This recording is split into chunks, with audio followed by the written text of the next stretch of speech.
ഞാൻ രാജലക്ഷ്മി പിള്ളை കൊച്ചിയിൽ നിന്ന്. ഇന്ന് നമ്മൾ പരാമർശിക്കാൻ പോകുന്നത് BPSC 143 യൂണിറ്റ് 7ഉം 8ഉമാണ്. 7ൽ സ്റ്റേറ്റ് ഡെവലപ്മെന്റ് മോഡൽസിനെ പറ്റിയാണ് പറയുന്നത്. Punjab model, Kerala model, Gujarat model, Tamil Nadu model, പിന്നെ ബാക്കിയുള്ള അതർ മോഡൽസിനെ പറ്റിയായിരിക്കും പറഞ്ഞത്. അതായത് എങ്ങനെയാണ് ഓരോ സ്റ്റേറ്റ് ഡെവലപ്പായി വന്നതെന്നുള്ളതാണ് ഈ യൂണിറ്റിൽ കൂടെ പറയുന്നത്. പിന്നെ അടുത്ത് വന്നത് 8ാമത്തെ യൂണിറ്റിൽ നമ്മൾ മൈഗ്രേഷനെ പറ്റിയും ഇന്റർ സ്റ്റേറ്റ് മൈഗ്രേഷനെ പറ്റിയും ഒക്കെ ആയിരിക്കും പഠിക്കുക. അപ്പോൾ ഇവിടെ നമ്മൾ ആദ്യമായിട്ട് പറയുമ്പോൾ ഒരു സൊസൈറ്റീൻ്റെ infrastructure, health, education, welfare policy, അതേമാതിരി തന്നെ പോവർട്ടി ഇല്ലാണ്ട് വരിക, ഇതൊക്കെയാണ് ആദ്യമായിട്ട് നമ്മൾ ഡെവലപ്മെന്റിൽ നോക്കുന്നത്. അതായത് ഇന്ത്യ ഗവൺമെന്റിനെ അനുസരിച്ച് നോക്കുമ്പോൾ 2 ലെവൽ ആണ് പറഞ്ഞിട്ടുള്ളത്. അതായത് ഓൾ ഇന്ത്യ ലെവലിൽ ഒന്ന്, ഡിഫറെന്റ് ആയിട്ടുള്ള സ്റ്റേറ്റ്സിൽ ഒന്ന്. അപ്പൊ ഡെവലപ്മെന്റ് മോഡൽസിൽ നമ്മൾ പറയുകയാണെങ്കിൽ ഇന്ത്യൻ ഡെവലപ്മെന്റ് മോഡൽ ഇതിൽ എന്തൊക്കെയാണ്, എങ്ങനെയൊക്കെയാണ് ഓരോ സ്റ്റേറ്റും ഓരോ ഏരിയയിലേക്കാണ് ഫോക്കസ് ചെയ്തിട്ടുള്ളത്. ആ ഫോക്കസ് ആയിരിക്കും നമുക്ക് കൂടുതൽ അവരുടെ ആ പ്രദേശത്തിന്റെ ഇംപ്രൂവ്മെന്റ് ആയിട്ട് വരിക. അപ്പൊ ഇൻഡിപെൻഡൻസ് ടൈമിൽ ഇന്ത്യയുടെ ആ സൊസൈറ്റിയിൽ ഉണ്ടായിരുന്നത് ദരിദ്രമുണ്ടായിരുന്നു, പോവർട്ടി ഉണ്ടായിരുന്നു, കുട്ടികൾക്ക് ശരിയായ ന്യൂട്രീഷൻ ഇല്ലാത്തതുകൊണ്ട് മാൽ ന്യൂട്രീഷൻ ഉണ്ടായിരുന്നു, പിന്നെ ആഹാരമില്ലായ്മ ഒരു സ്റ്റേറ്റ് ഉണ്ടായിരുന്നു. അപ്പൊ ആദ്യമായിട്ട് നമ്മൾ നോക്കുമ്പോൾ നമ്മളുടെ ഇൻഫ്രാസ്ട്രക്ചറും എഡ്യൂക്കേഷനും ഇതിനൊക്കെ മാറ്റാനുള്ള എന്ത് വിധത്തിലുള്ള ഗ്രോത്ത് എടുക്കാം എന്നുള്ളതാണ് ഫാസ്റ്റ് ഗ്രോയിങ് എക്കോണമിനെയാണ് നമ്മൾ ഫോക്കസ് ചെയ്തിട്ടുള്ളത്. അപ്പൊ ആദ്യത്തെ കാലഘട്ടത്തിൽ, അതായത് 1950 മുതൽ 91 വരെ ഒരു ഫസ്റ്റ് ഫേസ്, 2 ഫേസിലാണ് ഇന്ത്യയുടെ ഗ്രോത്ത് വരുന്നത്. ഫസ്റ്റ് ഫേസിലാണ് നമ്മൾ പറയുന്നത് നെഹ്റുവിയൻ ഗ്രോത്ത് എന്നാണ്. ആ കാലഘട്ടങ്ങളിൽ നമ്മൾ നോക്കിയിട്ടുള്ളത് മുഴുവനും സ്റ്റേറ്റിന്റെ ലീഡിങ്ങില് ഡെവലപ്മെന്റ് മോഡൽ കൊണ്ടുവരിക. അപ്പൊ അങ്ങനെ വന്നപ്പോൾ ഇൻഡസ്ട്രിയലൈസേഷനും സ്റ്റേറ്റ് ലെഡ്, അതായത് ഏത് സ്റ്റേറ്റ് ആണോ, കേരള സ്റ്റേറ്റ് ആണോ അല്ല തമിഴ്നാട് സ്റ്റേറ്റ് ആണോ, അതിന്റെ ഇൻഡസ്ട്രിയലൈസേഷനാണ് ഫോക്കസ് ചെയ്യുന്നത്. 2ാമത്തെ ഫേസിൽ നമ്മൾ അതിനെ നോക്കുന്നത് മെഷറിങ്, മാർക്കറ്റിൽ എന്ത് ഇറക്കാം, എത്രത്തോളം മാർക്കറ്റ് വാല്യൂ കിട്ടുന്നത് വരും. ആ ഫേസിനെയാണ് 2ാമത്തെ ഫേസ് എന്ന് പറഞ്ഞത്. അപ്പോൾ 1900, അതായത് ആദ്യത്തെ ഫേസ് 1991 വരുമ്പോഴത്തേക്കും ഇന്ത്യയിലെ എക്കണോമിക് റീഫോംസിന്റെ ഇൻട്രൊഡക്ഷൻ വന്നു കഴിഞ്ഞു. ഈ എക്കണോമിക് റീപ്രൊഡക്ഷനെ നമ്മൾ പറയുന്നത് പോപ്പുലർ ആയിട്ട് നമ്മൾ പറഞ്ഞിട്ടതല്ല, liberalisation, privatisation and globalisation, LPG എന്ന് പറയും. അപ്പൊ ഇതിന്റെ ഗ്രോത്തിൽ കൂടിയാണ് ഓരോ സ്റ്റേറ്റ് ഓരോന്നിലേക്ക് ഫോക്കസ് ചെയ്തു പോയതെന്ന് ഞാൻ പറഞ്ഞു. അപ്പോൾ ആദ്യമായിട്ട് നമ്മൾ GDP നോക്കുന്നതും ഇന്ത്യ ലെവലിലും SGDPന്റെ സ്റ്റേറ്റ്സിന്റെ ലെവലിലുമാണ് നോക്കി പോകുന്നത്. അപ്പൊ സെക്കൻഡ് സിസ്റ്റത്തില് പ്രയോറിറ്റി വരുന്നത് എത്രത്തോളം മനുഷ്യന്റെ ഗ്രോത്ത് വരുന്നു, അതായത് ഹ്യൂമന്റെ കപ്പാസിറ്റിയില് എത്രത്തോളം നല്ല ആരോഗ്യം, നല്ല പഠിപ്പ്, നല്ല ഫ്രീഡം, ഇതിനെയൊക്കെ ഡെവലപ്പ് ചെയ്തു കൊണ്ടുവരാം. ആ ഡെവലപ്മെന്റിനെയാണ് നമ്മൾ പറയുന്നത് ഹ്യൂമൻ ഡെവലപ്മെന്റ് ഇൻഡെക്സ് എന്ന് പറയും. അപ്പോ ഇതിൽ എത്രത്തോളം ഓരോ സ്റ്റേറ്റും പോയിട്ടുണ്ടെന്ന് നോക്കാം. ഇന്ത്യയുടെ ഒരു പാരഡോക്സസ് എന്ന് പറയുമ്പോൾ നല്ല ഗ്രോത്തും ഉണ്ട്, അതേസമയം നല്ല ദരിദ്രവുമുണ്ട്. അപ്പൊ 2 തരത്തിലുള്ള ഒരു പാരഡോക്സ് ആണ് ഇവിടെ കാണുന്നത്. 3 എക്സ്പ്ലനേഷൻ ഇതിൽ പറഞ്ഞിട്ടുണ്ട്. ആദ്യമായിട്ട് എക്സ്പ്ലെയിൻ ചെയ്യുന്നത് നമ്മുടെ ചേഞ്ചസ് ഉണ്ടെങ്കിലും വളരെ ഡെമോക്രാറ്റിക് ആയിട്ടുള്ള ഇൻസ്റ്റിറ്റ്യൂഷൻസ് ഉള്ളത് കൊണ്ടും ഫെഡറൽ സ്ട്രക്ചർ ഉള്ളത് കൊണ്ടും കോൺസ്റ്റിറ്റ്യൂഷൻ ഓഫ് ഇന്ത്യക്ക് ഗോൾ അച്ചീവ് ചെയ്യാൻ ഇത്തിരി സമയമെടുത്തു. അതേമാതിരി സെക്കൻഡ് എക്സ്പ്ലനേഷൻ പറയുന്നത് ഡിഫറെന്റ് ആയിട്ടുള്ള സക്സസീവ് ആയിട്ടുള്ള റെഷീംസ് വന്നിട്ട് 1991 മുതൽ ഇന്ത്യ സ്റ്റാർട്ട് ചെയ്യാൻ തുടങ്ങി, അതിന്റെ ഗോൾസ് അച്ചീവ് ചെയ്യാൻ തുടങ്ങി. പിന്നെ 3ാമത്തെ എക്സ്പ്ലനേഷനിൽ വരുമ്പോൾ ഇന്ത്യയുടെ ഡെമോക്രസി വെച്ചിട്ട് ഇന്ത്യയിലുള്ള മിഡിൽ ക്ലാസ് ആൾക്കാര് ഉള്ള അവൈലബിൾ റിസോഴ്സസും അതേമാതിരി കണ്ടീഷൻസും വെച്ച് റീഫോംസ് ആയിട്ട് വരുന്നു. അപ്പോൾ ബിസിനസ് ഓറിയന്റഡ് ആയിട്ടുള്ള ഇക്കണോമിക് ഓപ്പർച്യൂണിറ്റീസിൽ നമ്മൾ ഫോക്കസ് ചെയ്യുന്നത് അവരുടെ സ്കിൽ പവറിനെയാണ്. ആ സ്കിൽ പവർ ഡെവലപ്പ് ചെയ്തെടുക്കുക, ഇൻവെസ്റ്റ്മെന്റിലേക്കും അതേമാതിരി ഇന്ത്യയുടെ പ്രോപ്പർ ആയിട്ടുള്ള യൂണിറ്റിലേക്കും അത് ഡെവലപ്മെന്റ് കൊണ്ടുവരാൻ എന്നുള്ളതാണ് നോക്കുന്നത്. ഇനി അടുത്തതായിട്ട് നമ്മൾ നോക്കാൻ പോകുന്നത് ഓരോ സ്റ്റേറ്റിൽ സബ് നാഷണൽ ലെവൽ എന്ന് വേണമെങ്കിൽ പറയാം, അവര് ഓരോ സ്റ്റേറ്റും ഫേസ് ചെയ്ത ഇഷ്യൂവും അതിന്റെ ചാലഞ്ചസും എങ്ങനെയായിരുന്നു, നെഹ്റുവിയൻ ടൈമിലുള്ള ഓരോ സ്റ്റേറ്റിന്റെ പ്രശ്നങ്ങളും അതെങ്ങനെ സോൾവ് ചെയ്തു എന്നുള്ളതാണ് നോക്കുന്നത്. അപ്പോ ഇന്ത്യയുടെ ലെവലില് അഗ്രവേറ്റ് ചെയ്യുന്ന ഡെവലപ്മെന്റ് ഡിഫറെന്റ് സ്റ്റേറ്റ്സ് ഉണ്ട്. രണ്ടാമതായിട്ട് പറയുമ്പോൾ ഡെവലപ്മെന്റ് അതാത് സ്റ്റേറ്റിനുള്ളിൽ, അതാത് ഡിഫറെന്റ് സ്റ്റേറ്റ്സിൽ കൂടെ. അപ്പൊ ഇങ്ങനെ വരുമ്പോ ഇതിനെ നമ്മൾ എന്താ പറയാ, സബ് നാഷണൽ ഡെവലപ്മെന്റ്. അതായത് നാഷണൽ അല്ല, സബ് നാഷണൽ ഡെവലപ്മെന്റ്. ഇതിനെ യൂണിഫോം ആയിട്ടുള്ള പാറ്റേൺസിൽ കൂടിയാണോ പോകുന്നതെന്നും നോക്കുന്നു. ഡിഫറെന്റ് സ്റ്റേറ്റ്സിന് പലതരത്തിലുള്ള ഇഷ്യൂസ് ഉണ്ട്, അവര് അതിനെ ആ ചാലഞ്ചസിനെയും അവരെ എങ്ങനെ ഹാൻഡിൽ ചെയ്യുന്നു എന്നാണ് നമ്മൾ പഠിക്കാൻ പോകുന്നത്. ഇവിടെ ആദ്യമായിട്ട് എക്സാമ്പിൾ ആയിട്ട് പറയുമ്പോൾ മഹാരാഷ്ട്ര, ഗുജറാത്ത്, പഞ്ചാബ് ആൻഡ് ഹരിയാന ഇവരെല്ലാം കൂടെ ഒരു യുണൈറ്റ് ആയിട്ടുള്ള ഒരു ബിമാറു എന്ന് പറയും. ബിമാറു ലാഗ്ഡ് ലിറ്റററി സിക്ക് ആയിട്ടുള്ള സ്റ്റേറ്റ്സ്.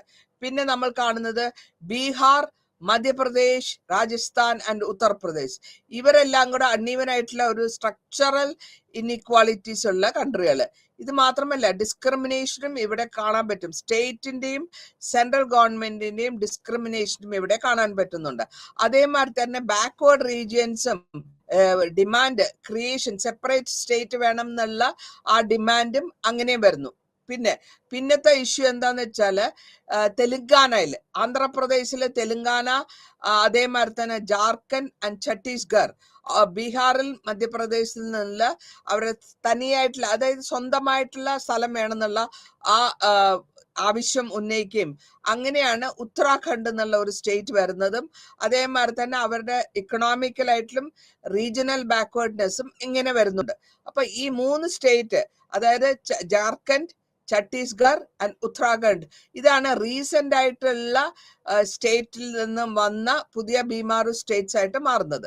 ഇനി എക്കണോമിക് റീഫോംസിനെ പറ്റി പറയുമ്പോൾ ഇക്കണോമിക്കലി അവരുടെ ഓരോ സ്റ്റേറ്റിനും പ്രശ്നങ്ങൾ വരുന്നുണ്ട്. ജൂറിസ്ഡിക്ഷനിൽ വരുന്ന പ്രശ്നങ്ങളാണ് വരുന്നത്. ഇക്കണോമിക് റീഫോംസ് നോക്കുമ്പോൾ പ്രൊമോട്ട് ചെയ്യുന്ന എത്രത്തോളം അവർക്ക് പ്രൊമോട്ട് ചെയ്യാൻ പറ്റും, എത്രത്തോളം പ്രൈവറ്റ് ഫേംസ് നാഷണൽ ലെവലായാലും ഗ്ലോബൽ ലെവലായാലും അവരുടെ സ്റ്റേറ്റിൽ ഇൻവെസ്റ്റ്മെന്റ് ചെയ്യാൻ പറ്റും എന്നുള്ളതാണ് അടുത്ത ക്വസ്റ്റ്യൻ. അപ്പൊ ഇൻഡസ്ട്രിയലൈസേഷനിൽ കൂടെ ആണ് അവർ ഓരോ കമ്പനികൾ ഇടാനായിട്ട് നമ്മൾ ചോദിക്കാറില്ലേ, അതുമാതിരി. അപ്പോൾ ഇവിടെ യൂണിയൻ ഗവൺമെന്റിന്റെ ഫൈനാൻഷ്യൽ സപ്പോർട്ട് എത്രത്തോളം കിട്ടുന്നു, അത് കിട്ടണമെന്നുണ്ടെങ്കിൽ ആ സ്റ്റേറ്റ് ഗവൺമെന്റും യൂണിയൻ ഗവൺമെന്റും തമ്മിലുള്ള റിലേഷൻഷിപ്പ് നന്നായിരിക്കണം.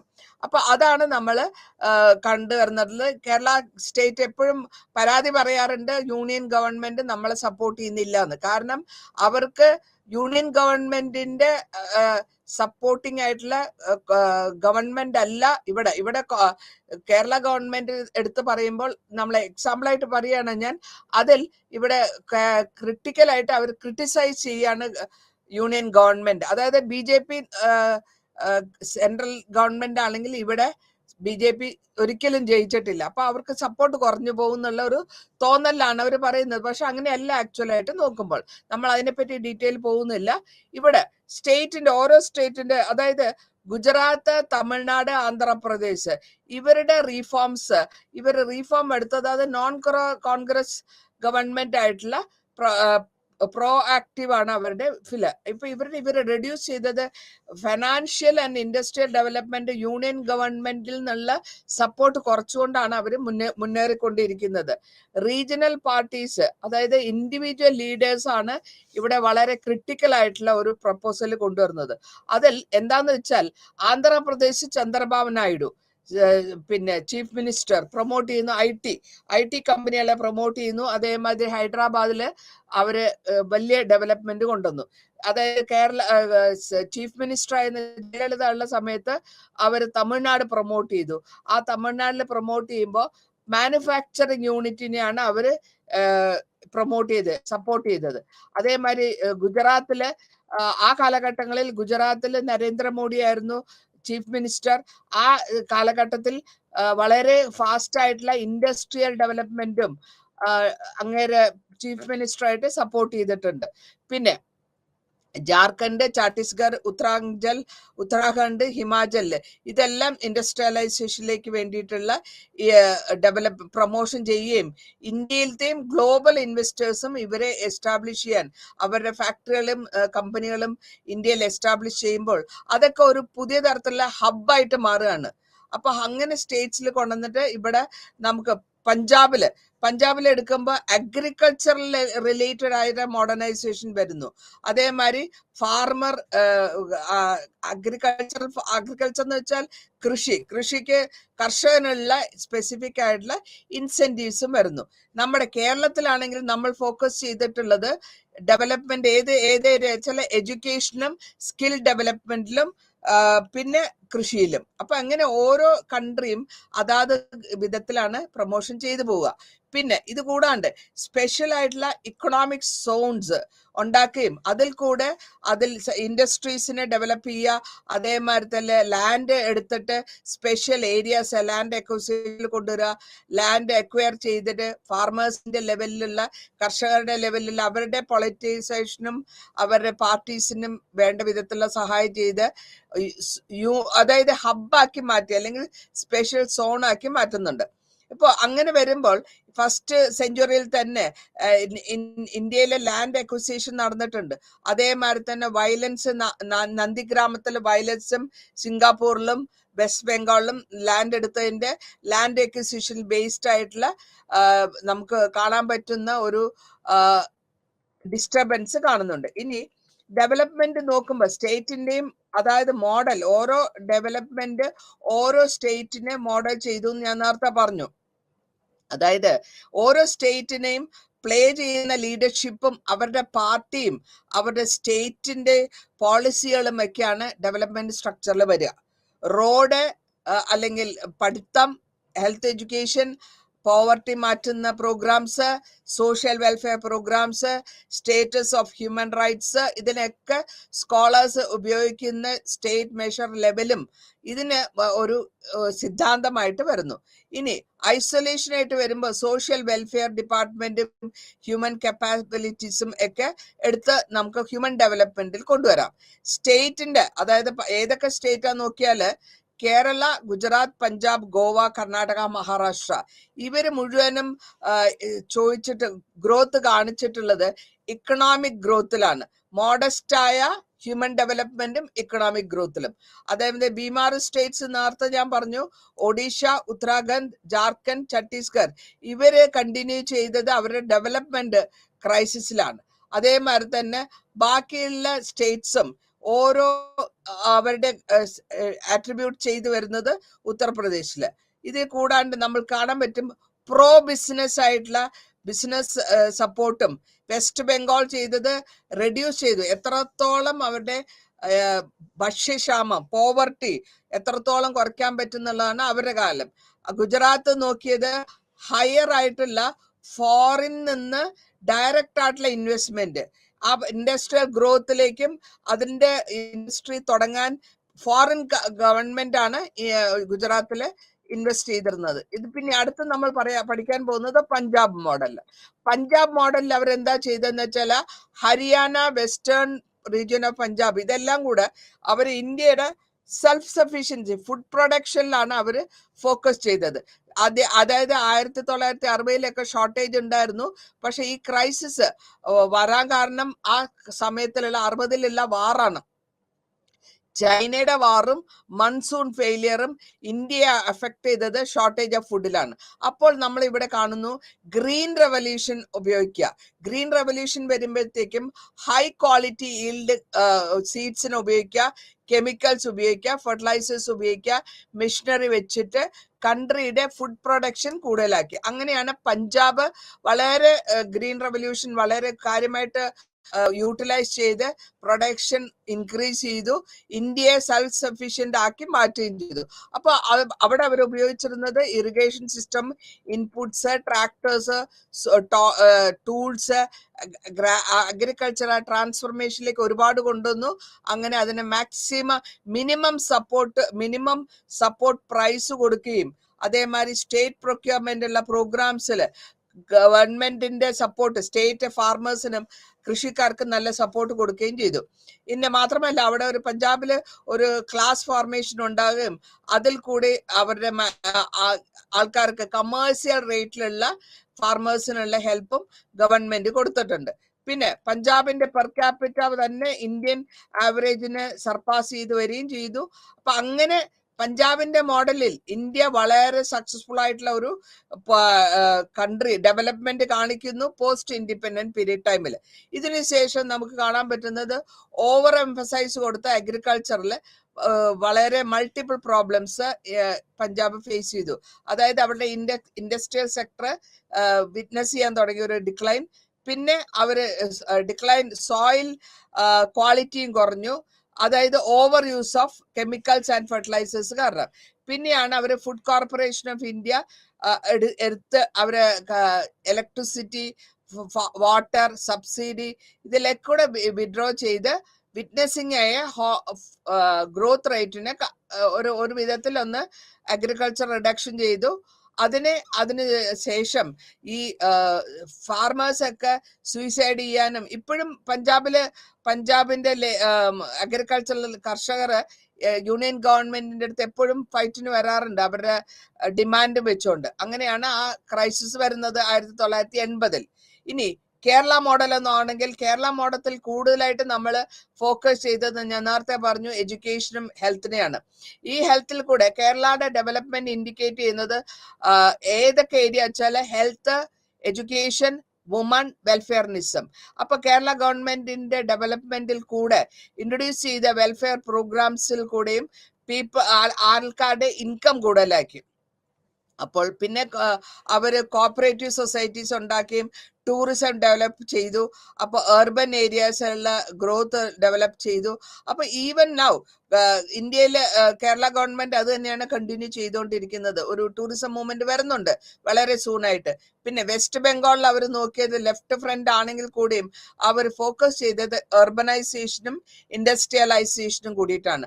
അപ്പോൾ ഇവിടെ നമുക്ക് കാണാൻ പറ്റുന്നത് ക്രൂഷ്യൽ ആയിട്ടുള്ള ഇഫക്റ്റീവ് ഫങ്ഷനിങ് വരുമ്പോൾ ജനതകളുടെ വെൽഫെയർ വരുന്ന കൺട്രീസിൽ വരികയാണെങ്കിൽ കേരളയുടെ ബൈപോളാർ പൊളിറ്റിക്സ്, ലെഫ്റ്റ് ഫ്രണ്ട് ഗവൺമെന്റും ഇന്ത്യൻ നാഷണൽ കോൺഗ്രസും especially Muslims, Christian minorities major drive നോക്കുകയാണെങ്കിൽ ഏത് വിധത്തിലുള്ള ഡെവലപ്മെന്റ്. അപ്പോൾ നമ്മളുടെ മാത്രമല്ല ഫോറിൻ നിന്നുള്ള പണം, ഗൾഫ് കൺട്രീസ് നിന്നുള്ള നമ്മുടെ Indian skilled labourers working in foreign countries അവരുടെ പേയ്മെന്റ്, അപ്പൊ അത് ഇന്ത്യയുടെ കേരളത്തിന്റെ എക്കോണമിയാണ് അഫക്റ്റ് ആവുന്നത്. കേരളയുടെ പിക്ചറിനെ പറ്റി റിഗാർഡിങ് ഹ്യൂമൻ ഡെവലപ്മെന്റിനെ പറ്റി പറയുമ്പോൾ തന്നെ ഒരു വളരെ നല്ല ഒരു അൺസർട്ടൺ ഗ്ലോറിയാണ് ഇന്ത്യയുടെയും കോൺട്രഡിക്ഷൻസും. അപ്പോൾ റിസോഴ്സസ് എല്ലാം മാക്സിമത്തിൽ ഉപയോഗിക്കുകയും അതായത് ലേഡീസ്, വിമന്റെ ഇൻവോൾവ്മെന്റും ഇതിൽ കൂടുതലായിട്ടുണ്ട്. 21ാമത്തെ സെഞ്ചുറിയിലാകുമ്പോഴത്തേക്കും കേരളയ്ക്ക് ഒരു ഡെവലപ്മെന്റിന്റെ സ്റ്റാഗ്നേഷൻ കണ്ടു. പക്ഷെ ഹയർ റെക്കോർഡ്സ് ഉണ്ട് അൺഎംപ്ലോയ്മെന്റില്. അപ്പോൾ നമ്മൾ കൂടുതലായിട്ടും ടൂറിസം സെന്റേർഡ് ആയിട്ടുള്ള എൻവയറമെന്റൽ ഇംപ്ലിക്കേഷൻസും കാണുന്നുണ്ട്. നമ്മൾ വിറ്റ്നസ് ചെയ്യാൻ തുടങ്ങി മാർക്കറ്റ്സിന് പർച്ചേസ് ചെയ്യാനും കസ്റ്റമർ ഫ്രണ്ട്ലി പ്രോഡക്ട്സ് ഉണ്ടാക്കാനും ഹെവി ആയിട്ടുള്ള ലേബർ ക്ലാസിന്റെ വർക്കിംഗ് ഇൻ ഗൾഫ് കൺട്രീസ്, അങ്ങനെയാണ് ഒന്ന് പിടിച്ചു നിൽക്കാൻ പറ്റിയിട്ടുള്ളത്. കേരളയുടെ പെർഫോമൻസിൽ ഹ്യൂമൻ ഡെവലപ്മെന്റ് ഇൻഡെക്സ് പോയിക്കൊണ്ടിരിക്കുകയാണ്. അപ്പൊ ഇതിന് കേരള ഗവൺമെന്റിന്റെ ആർഗ്യുമെന്റ് എക്സാമ്പിൾ ആണ്, സക്സസ്ഫുൾ ആണ് എന്നാണ് കേരള ഗവൺമെന്റ് ആർഗ്യൂ ചെയ്യുന്നത്. ഇനി അടുത്തതായിട്ട് നമ്മൾ നോക്കാൻ പോകുന്നത് ഗുജറാത്ത് മോഡലാണ്. ഗുജറാത്ത് മോഡലില് നമ്മൾ കണ്ടു അവരുടെ സക്സസ് വന്ന ഇൻഡസ്ട്രിയലൈസേഷനും മാർക്കറ്റ് ഓറിയന്റഡ് റീഫോംസിലാണ്. ആദ്യത്തെ 2 ദശാബ്ദത്തിൽ ഗുജറാത്തിൽ സ്റ്റേറ്റ് എക്കോണമീസ് ഉണ്ടായിരുന്നു. പിന്നെ ഇതിന്റെ മേജർ റീഫോംസ് എന്താന്ന് വെച്ചാൽ എക്കണോമിന്റെ കോർപ്പറേറ്റ് സെക്ടറിലുള്ള ഗ്രോത്ത് ആണ്. കോർപ്പറേറ്റ് സെക്ടറും ലിബറലൈസേഷൻ, ലാൻഡും എൻവയറമെന്റ് റെഗുലേഷൻസും. ഗുജറാത്തിന്റെ കണക്ടിവിറ്റി, പോർട്ടാണ് ഗുജറാത്ത്. അത് മാത്രമല്ല ഗുഡ് കമ്മ്യൂണിക്കേഷൻ നെറ്റ്വർക്ക് ഉണ്ട്, പ്രൊമോഷൻ ഉണ്ട്, ഇൻഡസ്ട്രിയലൈസേഷൻ ഉണ്ട്, നല്ല റോഡ്സ് ഉണ്ട്, 24 hours പവർ സപ്ലൈ ഉണ്ട് ഇൻഡസ്ട്രിക്ക്. വേരിയഡ് ആയിട്ടുള്ള ഇൻഡസ്ട്രിയൽ യൂണിറ്റ്സ് എസ്റ്റാബ്ലിഷ് ചെയ്തു. ഗുജറാത്തില്. അത് മാത്രമല്ല, including capital, infrastructure, land, water, usage of natural resources. പിന്നെ മാത്രമല്ല അവര് ഇൻഡസ്ട്രിയൽ പാർക്സ് ഉണ്ടാക്കി, സ്പെഷ്യൽ എക്കണോമിക് സോൺസ് ഉണ്ടാക്കി, ഇൻഡസ്ട്രി എക്സ്പോർട്ട് ഓറിയന്റഡ് ആയിട്ടുള്ള യൂണിറ്റ്സ് കൊണ്ടുവച്ചു. അപ്പോൾ ഗുജറാത്ത് അട്രാക്ട് ചെയ്യുന്നത് മാക്സിമം ഫോറിൻ ആയിട്ടുള്ള ഡയറക്റ്റ് ഇൻവെസ്റ്റ്മെന്റ് ആണ്. 1990 മുതൽ 210 വരെ ഏറ്റവും കൂടുതൽ അവരാണ് ഈ പുറം രാജ്യങ്ങളിൽ നിന്ന് കമ്പനികൾ തുടങ്ങിയിട്ടുള്ളത് ഗുജറാത്തിലാണ്. ഈ ഇനീഷ്യേറ്റീവ്, അതായത് പ്രൊമോട്ട് ചെയ്യുക, നോൺ റെസിഡന്റ് ഇന്ത്യൻസിനെ ഇന്ത്യയിൽ ഇൻവെസ്റ്റ് ചെയ്യാനായിട്ട് പ്രൊമോട്ട് ചെയ്തു. അങ്ങനെ ഡെവലപ്മെന്റ് വലുതായി വന്ന് അച്ചീവ് ചെയ്യുന്നത് ഹയർ ഗ്രോത്തിലേക്കാണ്. ഗുജറാത്തില് പിന്നെ ഒരു ബേസ് ചെയ്ത ട്രിക്കിൾ ഡൗൺ തിയറി ആണ് ഗ്രോത്ത് എന്ന് പറയും. ഇതിനെ ഇന്റർപ്രീനുവൽ ഗുജറാത്തിനെ ഹയർ സെക്ടറിലേക്ക് കൊണ്ടുവരികയും അവരുടെ ഡൈവേഴ്സ് ആയ ബിസിനസ് ആക്ടിവിറ്റീസ് ഇന്ത്യക്കകത്തും പുറത്തുമായിട്ടുള്ള അവരുടെ എക്കോണമി അവര് ഗ്രോത്ത് കൊണ്ടുവന്ന് ഹെവി ആയിട്ടുള്ള ഗുജറാത്തിലെ ഇൻവെസ്റ്റ്മെന്റ് നമുക്ക് കാണാൻ പറ്റും. ഇത് കൂടാണ്ട് മാർജിനലൈസ്ഡ് ആയിട്ട് വരുമ്പോൾ നാച്ചുറൽ റിസോഴ്സസ് എന്തൊക്കെയുണ്ടോ ലൈവ്ലിഹുഡിന് ആവശ്യമുള്ളതും ഡെവലപ്മെന്റ് ചെയ്ത് ഹൈലി സെൻട്രലൈസ്ഡ് പൊളിറ്റിക്കൽ സിസ്റ്റം, അതേമാതിരി തന്നെ ഏത് സെൻട്രലൈസ്ഡ് റൂൾ ആയാലും പ്ലാനിങ് ഇംപ്ലിമെന്റിങ് ഫോക്കസ് ചെയ്യുന്നത് മുഴുവൻ ഇൻഡസ്ട്രീസിലാണ്. പിന്നെ ഗുജറാത്ത് ഇഗ്നോർ ചെയ്തത് ഹെൽത്തിനെയും എഡ്യൂക്കേഷൻ ഏരിയസ് ആണ്. അത് ബിക്കോസ് അത് എന്താന്ന് വെച്ചാൽ ഇൻഡസ്ട്രിയലൈസേഷൻ ഉള്ളതുകൊണ്ടാണ് അവിടെ അതിനെ നെഗ്ലക്ട് ചെയ്യാൻ തുടങ്ങിയത്. പിന്നെ ഗുജറാത്തിന്റെ ലേബർ ഫോഴ്സ് സോഷ്യൽ സെക്യൂരിറ്റിയും നെറ്റ്വർക്കും എഡ്യൂക്കേഷനും ഇത്തിരി ബാക്ക്വേർഡ് ആണ്. പക്ഷെ എന്നാലും ഇപ്പോൾ അവർ ഇൻഫോർമൽ ആയിട്ട് സെക്ടറിൽ കൂടെ ഇംപ്രൂവ്മെന്റ്, ഹയർ അൺഎംപ്ലോയ്മെന്റ് ഒരു ദശവർഷമായിട്ട് ഇപ്പോഴും നടന്നുകൊണ്ടിരിക്കുന്നു ഗുജറാത്തില്. ഇനി നമ്മൾ അടുത്തതായിട്ട് പോകുന്നത് തമിഴ്നാട് മോഡൽ ഗവൺമെന്റിലാണ്. തമിഴ്നാട് ഗവൺമെന്റിന്റെ മോഡലിൽ നോക്കുമ്പോൾ അവര് മേജർ ഇഷ്യൂ കണ്ടത് എത്നിക് ആൻഡ് റീജിയണൽ മൂവ്മെന്റ് ആണ്. അതായത് ഇൻഡിപെൻഡൻസിന്റെ 2 ശതകത്തിന് ശേഷം ഇവിടെ ആദ്യത്തെ ഭാഗം ഫോക്കസ് ചെയ്തത് മുഴുവൻ ഡെവലപ്മെന്റ് ഓഫ് സർവീസ് സെക്ടർ ആണ്.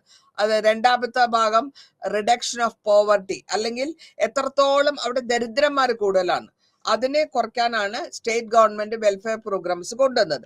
പിന്നെ തമിഴ്നാടിലെ അവരുടെയും ബെറ്റർ എഡ്യൂക്കേഷൻ സിസ്റ്റത്തിലേക്ക് ഫോക്കസ് ഊന്നുകയും അതിനുശേഷം ദാലിത്ത് മൂവ്മെന്റ് കൊണ്ടുവരികയും ലേഡീസിന്റെ എഡ്യൂക്കേഷൻ കൊണ്ടുവരികയും പോർട്ടും ഒക്കെ അവര് ബാക്ക്വേർഡ് ആയിട്ടുള്ള സിസ്റ്റത്തിൽ നിന്ന് തലയെടുത്ത് പുറത്തേക്ക് വരാൻ തുടങ്ങി. മാത്രമല്ല കോൺസിക്വന്റ്ലി ഇവര് തമിഴ്നാടിന് ഒരു ഓട്ടോമൊബൈൽ സെക്ടറിന്റെ ഹബ്ബായിട്ട് മാറ്റി. അവിടെ പല വിധത്തിലുള്ള ഓട്ടോമൊബൈൽ സെക്ടേഴ്സ് തുടങ്ങി, ഇൻഡസ്ട്രിയൽ സ്റ്റേഷൻ തുടങ്ങി. പിന്നെ തമിഴ്നാട്ടിൽ അട്രാക്റ്റീവ് ആയിട്ട് ഇവരെ കുട്ടികൾക്ക് എഡ്യൂക്കേഷന് വേണ്ടിയിട്ട് മിഡ് ഡേ മീൽ പ്രോഗ്രാം ആദ്യമായിട്ട് സ്റ്റാർട്ട് ചെയ്യുന്നത് അവിടെയാണ്. അത് മാത്രമല്ല തമിഴ്നാട് ഗവൺമെന്റ് ഹെവി ആയിട്ട് ഡിസ്ട്രിബ്യൂട്ട് ചെയ്തു. അതായത് പ്രത്യേകിച്ചും പെൺകുട്ടികൾക്ക് പഠിക്കാൻ വരാനും അവരുടെ പ്രോഗ്രസിന് വേണ്ടിയിട്ടും ടെലിവിഷൻസ്, സൈക്കിള്, ക്രിറ്റിസിസം ഒക്കെ ചെയ്തിരുന്നു. ഇതൊക്കെ ഫ്രീ ആയിട്ട് കൊടുക്കാൻ തുടങ്ങിയ സമയത്ത്, അതായത് അമ്മ എന്നാണ് യൂണിറ്റിൽ പറയുക, അമ്മ ഊണ്, അതായത് അമ്മ എന്ന് പറയുന്നത് ജലധന്യാണ്. അവരാണ് ചീഫ് മിനിസ്റ്റർ ആയിരുന്നു. അവരുടെ സപ്പോർട്ട് സാധാരണ കൂടുതൽ അവര് ലേഡീസിനെ സപ്പോർട്ട് ചെയ്തു ഗവൺമെന്റിൽ. അങ്ങനെയാണ് അവിടെ അവര് ഹെൽത്ത് ഇംപ്രൂവ് ചെയ്തു, പബ്ലിക് ഹെൽത്ത് കൊണ്ടുവന്നു, പ്രൈവറ്റ് ആയിട്ടുള്ള സെക്ടറിൽ ഹെൽത്ത് സെക്ടറിൽ കൊണ്ടുവച്ചു. അപ്പോൾ ഹ്യൂമൻ ഡെവലപ്മെന്റ് ഇൻഡെക്സ് തമിഴ്നാട്ടിലും അവര് കൂടുതലായിട്ട് ഇൻഫെയർ ചെയ്തു. പിന്നെ സോഷ്യൽ വെൽഫെയർ പ്രോഗ്രാംസ് തമിഴ്നാട്ടിൽ കൊണ്ടുവച്ചു. Public system of distribution state modernise ആയിട്ടുള്ള ചെയിൻസ് ഓഫ് ഹോട്ടൽസും, അതായത് പ്രൈവറ്റ് ഫുഡ് സെക്യൂരിറ്റി സിസ്റ്റം, പിന്നെ അംഗൻവാടീസ്, അതായത് കുട്ടികൾക്കുള്ള ചൈൽഡ് ഹെൽത്ത് പ്രൊഫൈൽ ഇംപ്രൂവ് ചെയ്യാനുള്ള കാര്യങ്ങൾ ചെയ്തു. സ്റ്റേറ്റ് റൺ പബ്ലിക് പ്രോഗ്രാംസ് കൊടുത്തു. ആദ്യമൊക്കെ ക്രിറ്റിസിസം ഉണ്ടായിരുന്നു എങ്കിൽ കൂടിയും ഇപ്പോഴും അത് പബ്ലിക് വെൽഫെയർ പ്രോഗ്രാംസ് കണ്ടിന്യൂ ചെയ്തുകൊണ്ടിരുന്നു. പിന്നെ അടുത്ത മോഡൽ എന്ന ലെവൽ വരുമ്പോൾ ഇവിടെ വരുന്നത് എന്താ വെച്ചാൽ ലീഡേഴ്സ്, ഏതൊക്കെ വിധത്തിലുള്ള ലീഡേഴ്സ് ആണോ ഈ ഗവൺമെന്റിൽ വരുന്നത് അവരുടെ പ്രോഗ്രാം, അവർ ഇൻട്രൊഡ്യൂസ് ചെയ്യുന്ന വെൽഫെയർ പ്രോഗ്രാം പൊളിറ്റിക്സ് ആയിട്ടുള്ള പ്രോഗ്രാംസിൽ കൂടിയും ഇന്ത്യൻ്റെ കോർപ്പറേറ്റ് പ്രൈവറ്റ് ഇൻവെസ്റ്റ്മെന്റ് കോർപ്പറേറ്റ് ലെവലിലുള്ള ഇൻവെസ്റ്റ്മെന്റ്സിൽ കൂടിയും ഇത് ഇംപ്രൂവ്മെന്റ് വരുന്നുണ്ട്. അപ്പോൾ ഈ കാലഘട്ടത്തിൽ നമ്മൾ പ്രസന്റ് ചെയ്ത് വരുന്നത് ഇനീഷ്യേറ്റീവ് എന്തെടുക്കുന്നു, ന്യൂ മോഡലില് ഇനീഷ്യേറ്റീവ് ഇന്റഗ്രൽ പാർട്ടിലെ പൊളിറ്റിക്കൽ കോസിൽ എന്ത് വരുന്നു എന്നുള്ളതാണ് ശ്രദ്ധിക്കുന്നത്. പിന്നെ അടുത്തതായിട്ട് നമ്മൾ പറയുന്നത് ഒഡീഷ, സ്റ്റേറ്റ് ഓഫ് ഒഡീഷ നവീൻ പട്നായിക്കിന്റെ ലീഡർഷിപ്പിലും ബീഹാറിലെ നിതീഷ് കുമാറിന്റെ ലീഡർഷിപ്പിലും വെസ്റ്റ് ബംഗാളിലെ മമതാ ബാനർജിയുടെ ലീഡർഷിപ്പിലും ഉത്തർപ്രദേശിലെ മായാവതിയുടെ ലീഡർഷിപ്പിലും മലയാളം സിംഗിന്റെയും യോഗി ആദിത്യനാഥിന്റെയും ഇതിലെല്ലാം ഓരോ 1900 അവരുടെ അജണ്ടകൾ കൂടെ വേരിയസ് ആയിട്ടുള്ള programmes, infrastructure development, welfare scheme, ഇതൊക്കെ എടുത്ത് അവരുടെ സ്റ്റേറ്റിനെ നമ്മൾ ഒരു വിധത്തിൽ അവര് വലുതാക്കി കൊണ്ടുവരുന്നു എന്നുള്ളതാണ് ഈ പറഞ്ഞതിന്റെ അർത്ഥം. അപ്പോൾ ഇൻ നട്ട് ഷോർട്ട് പറയുകയാണെങ്കിൽ ഈ കാലഘട്ടങ്ങളിൽ, അതായത് നമ്മളുടെ ഡിഫറെന്റ് സ്റ്റേറ്റിൽ, പല വിധത്തിലുള്ള സ്റ്റേറ്റിൽ പല മോഡൽസ് ആണ് അവര് ഫോക്കസ് ചെയ്തു എന്നതിൽ കൂടിയും എല്ലാ വിധത്തിലുള്ള ഡെവലപ്മെന്റ് വന്നിട്ടുള്ളത് ഇൻഫ്രാസ്ട്രക്ചറിലും പോളിസീസ് ഫോർ വെൽഫെയർ, ആൾക്കാരുടെ വെൽഫെയറിലും, അതേമാതിരി ഡെവലപ്മെന്റ് കപ്പാസിറ്റി, ഓരോ മനുഷ്യരുടെയും ഡെവലപ്മെന്റ് കപ്പാസിറ്റി ഇംപ്രൂവ് ചെയ്തെടുക്കാനും, അതേമാതിരി തന്നെ റിലേറ്റീവ് ആയിട്ടുള്ള റൂൾസ് എത്രത്തോളമാണ് ഓരോ സ്റ്റേറ്റ് ഗവൺമെന്റ് എടുത്തിട്ടുള്ളത്, പാർട്ടിസിപ്പേറ്റ് ചെയ്തിട്ടുള്ളത്, മാർക്കറ്റ് സെക്ടർ എത്ര കൊണ്ടുവന്നു, ഇതിലേക്ക് ഇമ്മീഡിയറ്റ് ആയിട്ട് പഞ്ചാബ്, ഞാൻ നട്ഷൽ ചുരുക്കി പറയാണ് ഇവിടെ. അപ്പൊ അഗ്രികൾച്ചറൽ മോഡേണൈസേഷൻ വന്നു 70-ലും 80-ലും. കേരളന്റെ മോഡൽ വളരെ വലുതായിട്ട് വന്നു, വെൽഫെയർ സ്റ്റേറ്റ് എന്ന ലെവലിൽ. അങ്ങനെ 21-ാം നൂറ്റാണ്ടായപ്പോഴത്തേക്കും ഗുജറാത്തും തമിഴ്നാടും വളരെ ഡിസ്റ്റിങ്ക്റ്റ് ആയിട്ടുള്ള മോഡൽ വന്നു. ഇനി ഗുജറാത്തിന്റെ ഫോക്കസ് ഞാൻ നേരത്തെ പറഞ്ഞു ഇൻഡസ്ട്രിയലൈസേഷൻ ആണ്, തമിഴ്നാട് ഫോക്കസും ഇൻഡസ്ട്രിയലൈസേഷൻ ആയിരുന്നു. അതിന്റെ കൂടെ അവര് ആക്റ്റീവ് ആയിട്ടുള്ള വെൽഫെയർ സ്റ്റേറ്റും കൊണ്ടുവന്നു. അപ്പൊ ഇങ്ങനെ ഇത് എമർജ് ചെയ്ത ഏതൊക്കെ വിധത്തിലുള്ള എമർജൻസ് ആയാലും ശരി, ഡെവലപ്മെന്റ് കൊണ്ടുവരുമ്പോൾ ഇവരുടെ ഓരോ ഡെവലപ്മെന്റും അതിൻ്റെതായ ഇഫക്റ്റ്, അതിൻ്റെതായ ഇലക്ട്രൽ പൊളിറ്റിക്സിൽ വരുന്നുണ്ട് എന്ന് പറഞ്ഞുകൊണ്ട് ഈ 7ാമത്തെ യൂണിറ്റ് ക്ലോസ് ചെയ്യാണ്. ഞാൻ അടുത്തതായിട്ട് പോകാൻ പോകുന്നത് 8ാമത്തെ യൂണിറ്റിലാണ്. 8ാമത്തെ യൂണിറ്റിൽ നമ്മൾ ഇവിടെ പറയുന്നത് മുഴുവനും ഒരു മൂവ്മെന്റ് ആണ്. അതായത് ആൾക്കാർ ഒരു സ്ഥലത്ത് നിന്ന് വേറൊരു സ്ഥലത്തേക്ക് മാറിപ്പോവുക. ഏതിനു വേണ്ടി? ജോബിന് വേണ്ടി, അല്ലെങ്കിൽ ബിസിനസ്സിന് വേണ്ടി, അല്ലെങ്കിൽ വേറെ ഏതെങ്കിലും പർപ്പസിന് വേണ്ടി മൂവ്മെന്റ്, ഷിഫ്റ്റ് ചെയ്യാണ്. ആ പ്ലേസ്, ജനിച്ചു വളർന്ന സ്ഥലത്ത് നിന്ന് വേറെ സ്ഥലത്തേക്ക് മാറിപ്പോകുന്നതിനെയാണ് നമ്മൾ പിന്നെ മൈഗ്രേഷൻ എന്ന് പറയാറുള്ളത്. അപ്പൊ ഇവിടെയും മൈഗ്രേഷൻ ഒരു ഡെവലപ്മെന്റ് ഫാക്ടറാണ്. കാരണം ഇവിടെ നമ്മുടെ കൊച്ചിയിൽ തന്നെ നമ്മൾ കാണാൻ പറയുന്നത്, ഇപ്പോ മുഴുവൻ നോക്കിയാലും നോർത്ത് ഈസ്റ്റേൺ സ്റ്റേറ്റ്സ് നിന്നുള്ളവരാണ് വർക്ക് ചെയ്യുന്നത്. അതായത് ബംഗാൾ, ബീഹാർ, ഒറീസയിലുള്ളവരാണ്. കേരളത്തിൽ കൂടുതലായിട്ട് നല്ല അസലായിട്ട് മലയാളം ലാംഗ്വേജ് സംസാരിക്കുന്ന നോർത്ത് ഇന്ത്യൻസ് ഉണ്ട് എല്ലാ ബിസിനസ്സിലും. അവർക്ക് കേരള, ഈ പറഞ്ഞ നോർത്ത് ഈസ്റ്റേൺ സ്റ്റേറ്റ്സിലുള്ള ആൾക്കാർ, ആണായാലും പെണ്ണായാലും ഇവിടെ വന്നു. ഇവിടെ വരുമ്പോൾ ഇവർക്ക് കിട്ടുന്ന ശമ്പളം, അവർക്ക് ഇത് ഗൾഫിൽ, നമ്മുടെ കേരളക്കാര് പോയിട്ട് ഗൾഫിലാണ് പോയി വർക്ക് ചെയ്യുന്നത്, അല്ലെങ്കിൽ യൂറോപ്പിന്റെ എവിടെ പോയാലും വിരോധമില്ല. കേരളത്തിൽ നിന്നുള്ള പഠിച്ച ആൾക്കാർ മുഴുവനും പുറത്തു പോയി കാശ് സമ്പാദിക്കുന്നു, പുറത്തു പോയി നല്ല ജീവിതം ഉണ്ടാക്കുന്നു. നോർത്ത് ഈസ്റ്റേൺ സ്റ്റേറ്റ്സ് എന്നുള്ളവര് കേരളത്തിൽ വന്ന്, ഇത് കേരളത്തിൽ അവരുടെ ഗൾഫാണ് കേരള എന്ന് സാധാരണ കളിയാക്കി പറയാറുണ്ട്. കാരണം ഈ മൂവ്മെന്റ്, മൈഗ്രേഷൻ എന്ന് പറഞ്ഞത് ഓരോ ആൾക്കാർ ജോഗ്രാഫിക്കലി ഇന്ത്യക്കകത്തും പുറത്തും പെർമനന്റ് ആയിട്ടും പാർഷ്യൽ പെർമനന്റ് ആയിട്ടും പോകുന്നവരുണ്ട്. ഇന്റേണൽ മൈഗ്രേഷൻ ഉണ്ട്. അതാണ് ഞാൻ പറഞ്ഞത്, നോർത്ത് ഈസ്റ്റേൺ സ്റ്റേറ്റ്സിൽ നിന്ന് കേരളത്തിലേക്ക് ആൾക്കാരുടെ, ഹിന്ദി സ്പീക്കിംഗ് ആൾക്കാരുടെ ഫ്ലോ. നമ്മുടെ ആൾക്കാരാണെങ്കിൽ പ്രത്യേകമായിട്ട് മലയാളി, തമിഴ്, സൗത്ത് ഇന്ത്യൻസ് മുഴുവനും ഫോറിൻ കൺട്രിയിലേക്ക് പോകുന്നു, ഇംഗ്ലണ്ടിലേക്ക് പോകുന്നു, യൂറോപ്പിലേക്ക് പോകുന്നു, ഫ്രാൻസിലേക്ക് പോകുന്നു, ഗൾഫിലേക്ക് പോകുന്നു. അവിടെ അവർ ജീവിക്കുന്നു, അവിടെ അവർ വർക്ക് ചെയ്യുന്നു. അതിന്റെ വരുമാനം നാട്ടിലേക്ക് വരുമ്പോൾ കേരളത്തിന്റെ ഗ്രോത്തിന്റെയും തമിഴ്നാടിന്റെ ഗ്രോത്തിന്റെ ഒക്കെ ഒരു കാരണം ഇത് തന്നെയാണ്. കാരണം ഫോറിൻ മണി ഇൻവെസ്റ്റ്മെന്റ് നമ്മളുടെ എക്കോണമിയെ ഡെവലപ്പ് ചെയ്യുമെന്ന് അർത്ഥം. അതാണ് നമ്മളുടെ കേരള ഗവൺമെന്റിന്റെയും അതേമാതിരി തമിഴ്നാട് ഗവൺമെന്റിന്റെയും ഇൻഡസ്ട്രിയൽ യൂണിറ്റ്സ് ഉണ്ടാക്കുന്നുണ്ടല്ലോ, പല വിധത്തിലുള്ള കമ്പനികൾ ഉണ്ടാക്കുന്നു, പല വിധത്തിലുള്ള ഫാക്ടറികൾ വരുന്നു. അപ്പോൾ അതിൽ കൂടെ ഇവിടെയുള്ള ആൾക്കാർക്കും ജോലി കിട്ടുന്നു. ആ ജോലിയിൽ കൂടെ അവരുടേതായ വരുമാനം ഇൻക്രീസ് ആവുന്നു. അപ്പൊ വരുമാനം ഇൻക്രീസ് ആവുമ്പോൾ ഗവൺമെന്റിന്റെ റവന്യൂ ഇൻക്രീസ് ആവുന്നു, ടാക്സ് ഇൻക്രീസ് ആവുന്നു. അപ്പോൾ ക്വാളിറ്റി ഓഫ് ലൈഫും ഇംപ്രൂവ് ആവും, ബെറ്റർ ലൈഫാണ് അവർക്ക് കിട്ടുന്നത്. ഇനി ഇതാണ് മൈഗ്രേഷൻ കൊണ്ടുള്ള ഒരു ബെനിഫിറ്റ്, അതായത് സ്ഥലം മാറി ജീവിച്ചിട്ട് അതിൽ നിന്ന് കിട്ടുന്ന വരുമാനം. ഇനി വേറൊരു ടേം ആണെങ്കിൽ നമ്മൾ പറയാറുണ്ട് സാധാരണ റെഫ്യൂജീസ്. റെഫ്യൂജിയും മൈഗ്രന്റ് ആയിട്ടുള്ള മൈഗ്രന്റ് ലേബറും ടോട്ടലി ഡിഫറെന്റ് ആണ്. റെഫ്യൂജി എന്ന് പറഞ്ഞാൽ ഇപ്പൊ പാലസ്തീനിൽ അവര് പലായനം ചെയ്യുന്നവരാണ് നമ്മൾ റെഫ്യൂജി എന്ന് പറയാം. കാരണം അത് യുദ്ധം കൊണ്ടായാലും ശരി, അവരെ കൊലപ്പെടുത്തും, അവർക്ക് ജീവനിൽ ആപത്ത് വരുന്നു എന്ന് പറഞ്ഞിട്ട് അവർ ഉള്ള സാധനങ്ങളൊക്കെ വിട്ടിട്ട് വേറെ സ്ഥലങ്ങളിലേക്ക് മാറിപ്പോകുന്നവരാണ് റെഫ്യൂജീസ്. മൈഗ്രന്റ് എപ്പോഴും ജോലിക്ക് വേണ്ടി വരുന്നവരാണ്, ഒരു ഇന്റൻഷൻ ഉണ്ട്, ആ ജോലിക്ക് വരുന്നു, ഇവിടെ വരുന്നു, അല്ലെങ്കിൽ പുറത്ത് ഇന്ത്യക്ക് പുറത്തു പോകുന്നു, അവർ ജോലി എടുക്കുന്നു, ജീവിക്കുന്നു, അതിൽ കൂടെ കാശ് സമ്പാദിക്കുന്നു.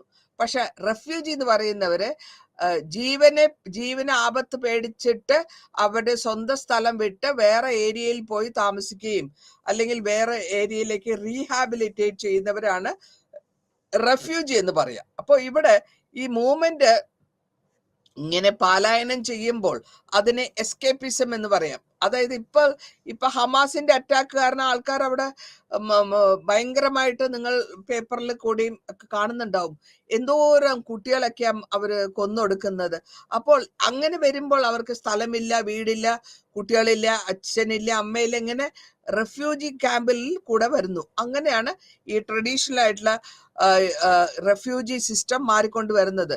ഇതിനെ ഇന്റർനാഷണൽ ലോ പ്രൊട്ടക്ട് ചെയ്യുന്നുണ്ട് ഇവർക്ക്. അപ്പൊ അവര് പറയുന്നത് ഇന്റർനാഷണൽ ലോ പ്രകാരം ഇങ്ങനെ ഒരു സിറ്റുവേഷൻ വരുമ്പോൾ അവരുടെ കാര്യങ്ങളൊക്കെ ഗവൺമെന്റുകൾ സപ്പോർട്ട് ചെയ്യണം. ഗവൺമെന്റ് ഏതൊക്കെയാണോ കാര്യങ്ങൾ സപ്പോർട്ട് ചെയ്യാൻ പറ്റുക, റീയൂണൈറ്റ് ചെയ്യാൻ പറ്റുക, ഫാമിലിനെ സെർച്ച് ചെയ്യുക, ജോലി കൊടുക്കുക, ഇങ്ങനത്തെ കാര്യങ്ങളൊക്കെ ലാർജ് സ്കെയിൽ ചെയ്യണം എന്നാണ് നമ്മൾക്ക് അഭിപ്രായം. ഇതിൽ കൂടെ ഈ മൈഗ്രേഷന്റെ ഒരു ചെറിയ ഒരു ഭാഗം പറയുകയാണെങ്കിൽ പുഷ് ആൻഡ് പുൾ എന്ന് പറയും. പുഷ് ആൻഡ് പുൾ എന്ന് പറയുന്നത്, പുഷ് ചെയ്യുന്നത് 2 ഫാക്ടേഴ്സ് ആണ്. ഒന്ന്, മൈഗ്രേഷൻ ചെയ്യാൻ വേണ്ടിയിട്ടുള്ള ഡെസ്റ്റിനേഷൻ ഓഫ് മൈഗ്രേഷൻ. രണ്ടാമത് പുൾ ഫാക്ടേഴ്സ്, ഈ ഫാക്ടേഴ്സ് അട്രാക്ട് ചെയ്യുക മൈഗ്രേഷൻ ടു ദ ഡെസ്റ്റിനേഷൻ. അതായത് ഇപ്പൊ നമ്മുടെ ഇവിടുത്തെ ഈ കാലഘട്ടത്തിൽ ഇപ്പൊ വളരെ പ്രത്യേകമായിട്ട് പറയുകയാണെങ്കിൽ ഇവിടെ നിന്ന് മൈഗ്രേഷൻ ചെയ്യാൻ ഉദ്ദേശിക്കുന്നത് മുഴുവനും സ്റ്റുഡൻസ് ആണ്, യങ് ആയിട്ടുള്ള സ്റ്റുഡൻസ് ആണ്. പുറത്തു പോയി ജീവിക്കാൻ അവർ തയ്യാറാവുന്നു. കാരണം അവരുടെ ലൈഫ് വ്യത്യാസമായിരിക്കുന്ന അറിയാം. പഠിച്ചു കഴിഞ്ഞിട്ട് ഹയർ സ്റ്റഡീസിന് പോകുന്ന കുട്ടികളുണ്ട്. അത് കഴിഞ്ഞിട്ട് അവരുടേതായ PR കിട്ടുകയും അവരെ സെറ്റിൽ ആവാൻ എന്താ പറയാ, അവരുടെ സിറ്റിസൺഷിപ്പ് മാറുന്നു, അങ്ങനെ ഉള്ള. അപ്പൊ ആ മൈഗ്രേഷന് അട്രാക്ഷന് വേണ്ടിയിട്ട് കോളേജസ് പല വിധത്തിലുള്ള സ്കോളർഷിപ്പ് കൊടുക്കാറുണ്ട്. മാത്രമല്ല യങ് ആൻഡ് ഇന്റലിജന്റ് ആയിട്ടുള്ള പിള്ളേര്, സ്റ്റുഡൻസ് ആണ് പുറത്തേക്ക് പോകുന്നതും അവർ സെറ്റിൽ ആവുന്നതും. ഇതേമാതിരി തന്നെ അപ്പൊ നമ്മളുടെ യൂത്ത് ആണ് ഇവിടുന്ന് പുറത്തു പോകുന്നതെന്നാണ് നമ്മൾ പറഞ്ഞത്. ഇത് മാത്രമല്ല ഇവരുടെ ബെറ്റർ എംപ്ലോയ്മെന്റ് ഓപ്പർച്യൂണിറ്റീസ് അവർക്ക് കിട്ടുന്നു, ഹയർ ഇൻകം കിട്ടുന്നു, ഹയർ എഡ്യൂക്കേഷൻ കിട്ടുന്നു, ഹയർ ഹെൽത്ത് കെയർ കിട്ടുന്നു, സോഷ്യൽ എൻവയറമെന്റും ബെറ്റർ ആണ്. അപ്പോ മൈഗ്രേഷൻ ഇന്ത്യ പ്രത്യേകമായിട്ട് എടുത്തു പറയുമ്പോഴത്തേക്കും വില്ലേജിൽ നിന്ന് സിറ്റിയിലേക്ക് വരുന്ന ആൾക്കാരെയാണ് ഇന്ത്യയിൽ, അതായത് വിത്തിൻ ഇന്ത്യയാണ് ഞാൻ പറയുന്നത്. അത് അവര് വില്ലേജിൽ നിന്ന് സിറ്റിയിലേക്ക് വരുന്ന മൈഗ്രേഷനാണ് നമ്മൾ ഇവിടെ പറഞ്ഞത്. മറ്റത് അബ്രോഡ് പോകുമ്പോൾ അത് മുഴുവനും നമ്മളുടെ പഠിക്കാൻ അല്ലെങ്കിൽ നമ്മളുടെ യൂത്ത് ആണ് മൂവ്മെന്റിലേക്ക് പോകുന്നതും സെറ്റിൽ ഡൗൺ ചെയ്യുന്നതും. അതായത് കോസ്മോപൊളിറ്റൻ സിറ്റിയിലേക്ക് പോയി സെറ്റിൽ ചെയ്യുന്നു, യൂണിവേഴ്സൽ ആയിട്ടുള്ള ഡൈവേഴ്സ് ആയിട്ടുള്ള സൊസൈറ്റിയിൽ കൂടെ അവർ പോകുന്നു. ഇനി ഈ കോവിഡിന്റെ ഒരു പാൻഡമിക് ഉണ്ടായിരുന്നു 19. അപ്പോൾ മൈഗ്രേഷൻ റിവേഴ്സിലാണ് നടന്നത്. ഇന്ത്യയില് മൈഗ്രേഷൻ മുഴുവനും പല സ്ഥലത്തു നിന്ന് മാറിയാണ് ഡെസ്റ്റിനേഷൻ മാറിപ്പോയിക്കൊണ്ടിരുന്നത്. ഇനി അടുത്തതായിട്ട് നമ്മൾ പറയാൻ പോകുന്നത് ഗ്ലോബലൈസേഷൻ ആൻഡ് മൈഗ്രേഷൻ ആണ്.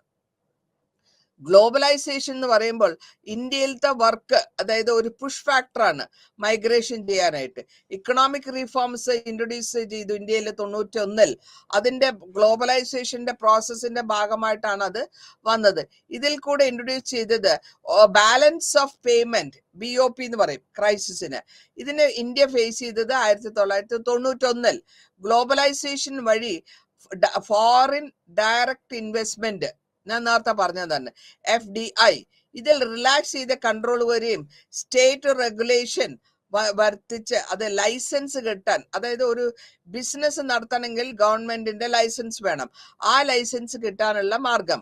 അതേമാതിരി തന്നെ ഫ്രീഡം, ഏത് മാർക്കറ്റ് ഫോഴ്സിലും എക്കോണമി കൊണ്ടുവരാനുള്ള ഫ്രീഡം, എംപ്ലോയ്മെന്റ്, സ്വന്തമായിട്ടുള്ള എംപ്ലോയ്മെന്റ്, മൈഗ്രേഷൻ, ഈ സ്കിൽഡ് മിഡിൽ ക്ലാസ് എല്ലാ രാജ്യത്തു നിന്നും അവര് ലേബറേഴ്സ്, ബാക്ക്വേർഡ് ആയിട്ടുള്ളവര് പുതിയ കൺട്രികളിലേക്ക് പലായനം ചെയ്യുന്നു അല്ലെങ്കിൽ മൈഗ്രേറ്റ് ചെയ്യുന്നു. ഗ്ലോബലൈസേഷൻ വന്നുകൊണ്ട് ഇന്റർനാഷണൽ മൈഗ്രേഷൻ ആണ് കൂടുതലായിട്ട് നമ്മളെ സപ്പോർട്ട് ചെയ്യുന്നത്. അപ്പോൾ ഇവിടെ സിലിക്കോൺ വാലി ഇൻ USA, അവിടെ USA മുഴുവനും USA കമ്പ്യൂട്ടർ സെക്ഷൻ ആണ് സിലിക്കോൺ വാലി. അപ്പൊ അവിടെ മുഴുവനും പോകുന്നത് നമ്മുടെ യങ് ആയ ഇന്ത്യൻസ് ആണ്, യങ് ആയ എഡ്യൂക്കേറ്റഡ് ഇന്ത്യൻസ് ആണ്. ജോലിക്ക് വേണ്ടിയും എഡ്യൂക്കേഷനും വേണ്ടി പോകുന്നു. അങ്ങനെ അവരവിടെ ഗ്ലോബലൈസേഷൻ വഴി അവിടെ എത്തിപ്പെടുന്നു. അവിടെ മാർക്കറ്റ് ഡ്രിവനിലും അവരുടെ പ്രൈവറ്റ് സെക്ടറിലും ഇവർക്ക് ജോലി കിട്ടുന്നു. മാത്രമല്ല ഇതിൽ സ്പെഷ്യൽ ഇൻസെന്റീവ്സും കൊടുക്കുന്നുണ്ട്. FDI, FI, external trades, special economic zones, software technology parks, rapid ആയിട്ടുള്ള എക്സ്പാൻഷൻ ഇൻഡസ്ട്രീസ്, ഇതൊക്കെ വരുന്നു. അപ്പോ ഇതിൽ കൂടിയൊക്കെ ഈ ടെക്നോളജിയും കമ്മ്യൂണിക്കേഷനും ഫെസിലിറ്റേറ്റ് ചെയ്ത ഇൻഡസ്ട്രിയലൈസേഷൻ വഴി അവർക്ക് അവന്യൂ, അവരുടെ ഗ്രോത്തിനുള്ള അവന്യൂ, അല്ലെങ്കിൽ അവരുടെ വരുമാനം വർദ്ധിക്കാനുള്ള അവന്യൂ, അല്ലെങ്കിൽ അവർക്ക് നല്ലതായിട്ടുള്ള ഒരു സെറ്റപ്പിനുള്ള സംഗതി അവർക്ക് കിട്ടിപ്പെടുന്നതുകൊണ്ടാണ് സർവീസ് ഇൻഡസ്ട്രിയിലേക്ക്, അതായത് സ്കിൽഡ് ആയാലും സെമി സ്കിൽഡ് ആയാലും അവർക്ക് പോകാൻ താല്പര്യം കാണിക്കുന്നത് അതുകൊണ്ടാണ്. അതേമാതിരി പിന്നെ നമുക്ക് നോക്കാം ഈ സ്കിൽഡ് പ്രൊഫഷണൽസ്, അതായത് IT-യും BPO അല്ലെങ്കിൽ KPO, IT ഹബ് ഉണ്ടാക്കുക. ബാംഗ്ലൂർ, ന്യൂഡൽഹി, ഹൈദരാബാദ്, നോയിഡ, ഗുർഗാം, ഇതൊക്കെ ഫെസിലിറ്റീസ് ആണ്, ഭയങ്കരമായ IT ഹബ്ബാണ്. അവിടെ ബെറ്റർ ഹൗസിംഗ് ഫെസിലിറ്റീസ് കിട്ടുന്നു. അപ്പൊ അങ്ങനെ വരുമ്പോഴത്തേക്കും നാച്ചുറൽ ആയിട്ട് റിയൽ എസ്റ്റേറ്റ് ഇൻഡസ്ട്രീസ് വരുന്നു.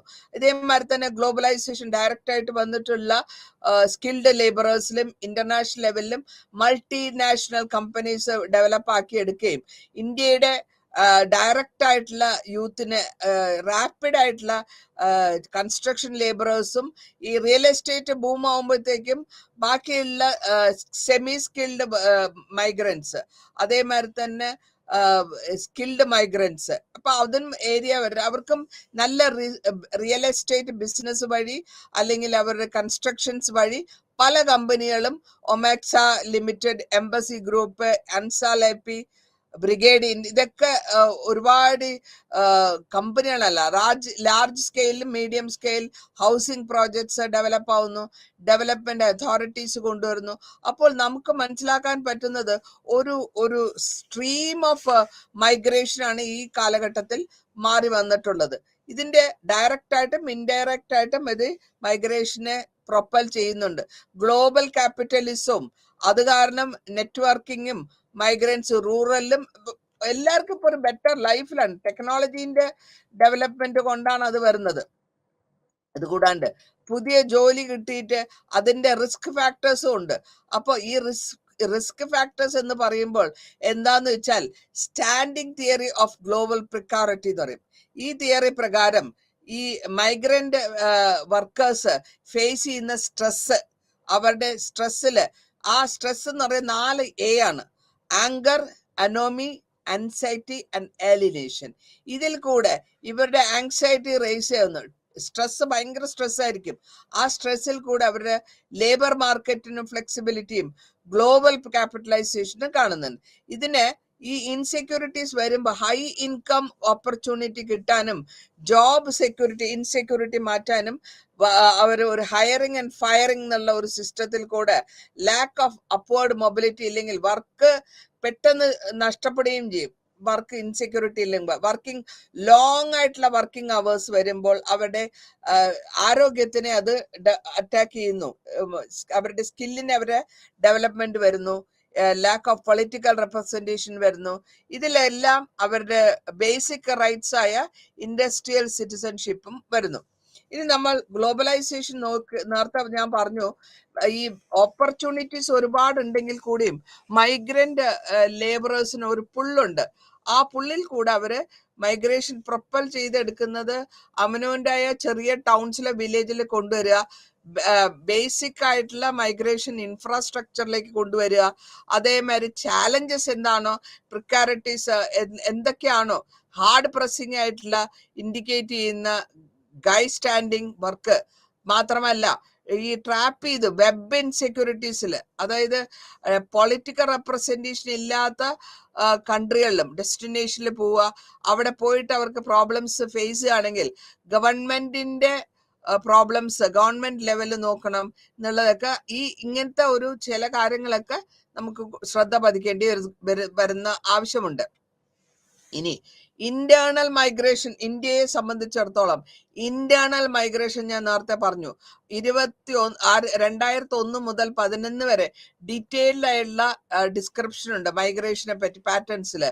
2001 സെൻസസില് ടോട്ടൽ നമ്പർ മൈഗ്രന്റ് 307.1% ആണെങ്കിൽ 90.4% മെയിൽ മൈഗ്രന്റും 2016.7% ഫീമെയിലാണ്.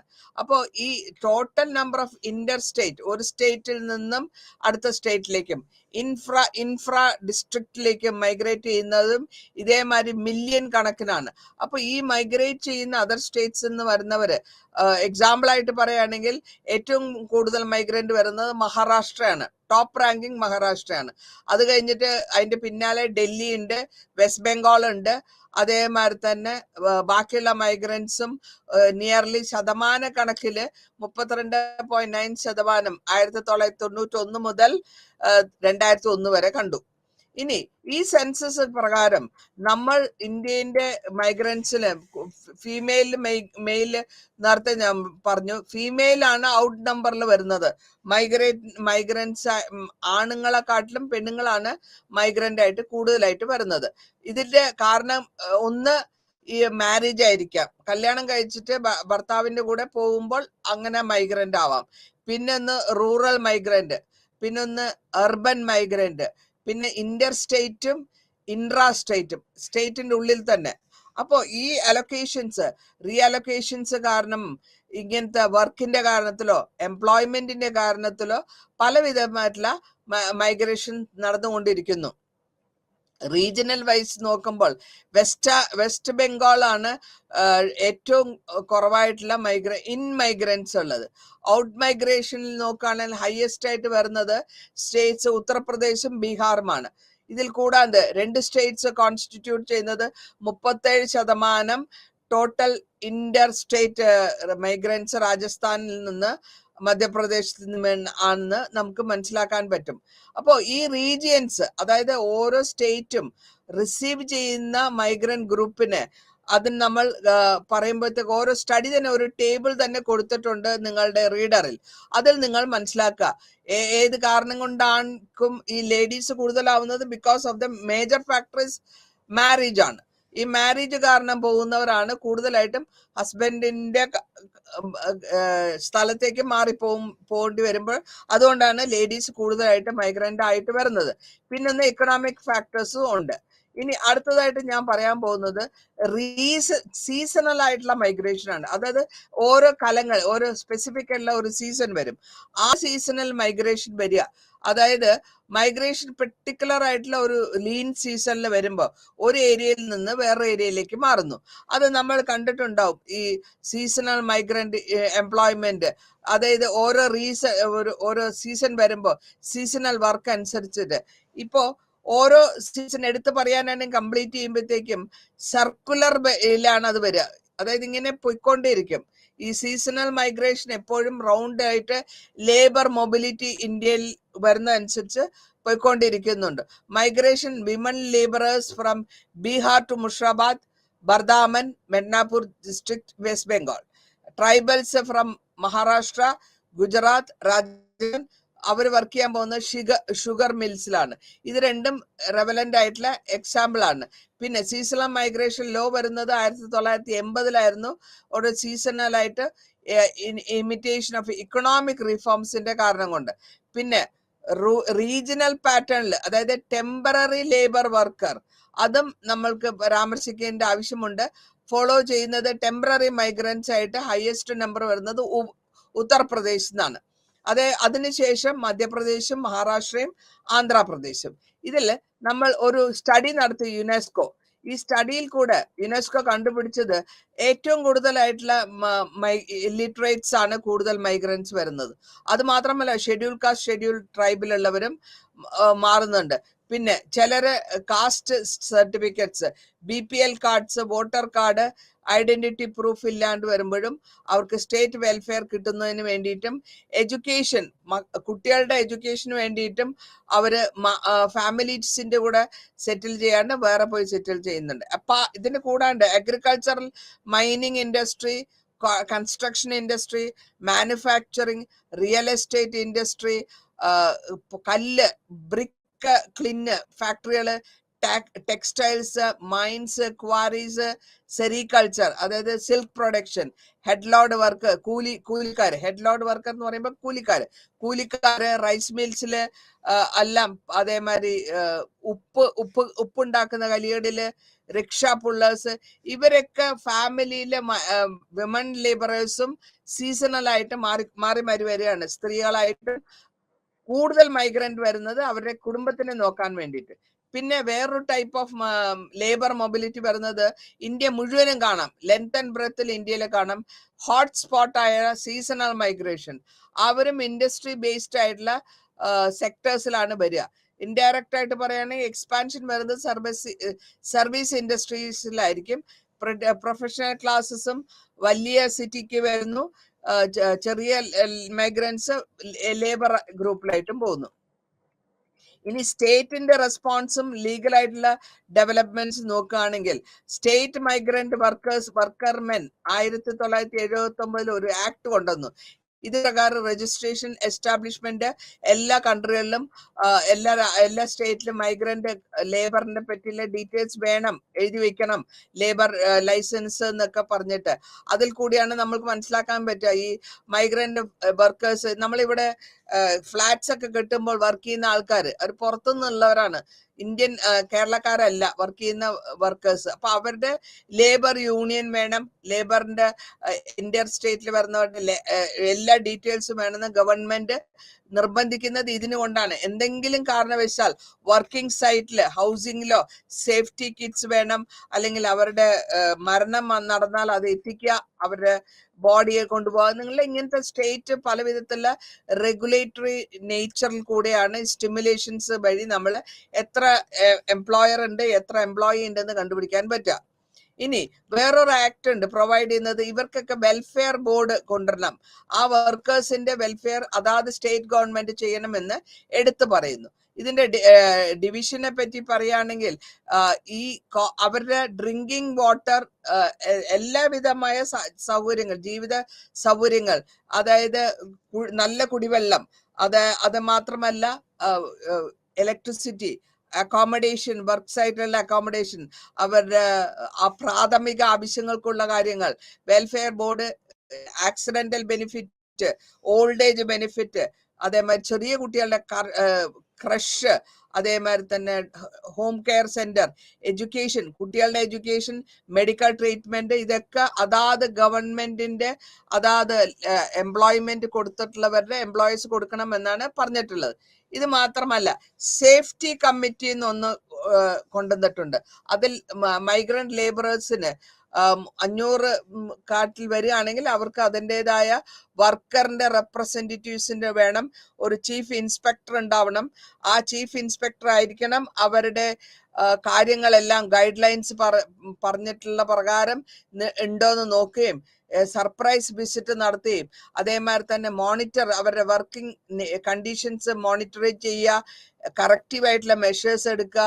ഇതിലെല്ലാം കൂടെ ഈ ആക്ടിൽ കൂടെ ഗവൺമെന്റ് പരിപാലിച്ചു കൊണ്ടുവരുന്നു. പിന്നെ 1979 ദ സ്റ്റേറ്റ് മൈഗ്രന്റ് വർക്ക്മെൻ എന്നൊരു ആക്ട് പാസ്സാക്കി. ഈ ആക്ടിൽ കൂടെ ഉദ്ദേശിക്കുന്നത് ഒരു ഡ്യൂട്ടി എംപ്ലോയറിന്റെ എത്രയുണ്ട്, കോൺട്രാക്ടർ ഫിക്സ് ചെയ്യുന്ന റെസ്പോൺസിബിലിറ്റി എത്രയുണ്ട്, വെൽഫെയർ മെഷേഴ്സ് ഉണ്ടോ, അതേമാതിരി മൈഗ്രന്റ് വർക്കേഴ്സിന് എന്തൊക്കെ ഫെസിലിറ്റീസ് ഇവർ കൊടുക്കുന്നുണ്ട്, എത്രത്തോളം ഗ്യാപ്പ് എടുക്കുന്നുണ്ട് ഈ മെഷേഴ്സ് നടത്താനും ഫോർമുലേഷൻ റൂൾസ് കൊണ്ടുവരാനും എന്നുള്ളതാണ് ചെക്ക് ചെയ്യുന്നത്. അതായത് ഹോം സ്റ്റേറ്റ്സ് ഡൽഹിയിലും ഛത്തീസ്ഗഡിലും തമിഴ്നാട്ടിലും ഇത് സബ്സ്റ്റാൻഷ്യൽ ആയിട്ട് രജിസ്ട്രേഷൻ നടന്നിട്ടുണ്ട്. ഇതേമാതിരി തന്നെ ബാക്കിയുള്ള സ്റ്റേറ്റ്സിലും ഹൈ രജിസ്ട്രേഷനും ലേബർ വെൽഫെയറിൽ കാണുന്നു. ഇനി ലോക്ക്ഡൌൺ വരികയാണ്. അപ്പൊ ലോക്ക്ഡൌൺ വരുന്ന ഈ മൈഗ്രേഷൻ ആയിട്ടുള്ള ആൾക്കാർക്ക് എന്തൊക്കെയാണ് കൊടുക്കാൻ പോകുന്നത് എന്നുള്ളതാണ് നമ്മൾ അടുത്തായിട്ട് പരാമർശിക്കാൻ പോകുന്നത്. അപ്പോൾ ഈ ലോക്ക്ഡൌൺ സിസ്റ്റം വരുമ്പോൾ അല്ലെങ്കിൽ കമ്പനികൾ അടച്ചു വരുന്നു, കമ്പനികൾ അടയ്ക്കാറുണ്ട്. 1919 കണ്ടു പാൻഡമിക് വന്നു. അതായത് നമ്മുടെ ഇന്ത്യ മുഴുവനും പാൻഡമിക് ആയിരുന്നു, COVID-19. ഇന്ത്യ മാത്രമല്ല, ഗ്ലോബലി പാൻഡമിക് ആയിരുന്നു COVID-19 പാൻഡമിക്.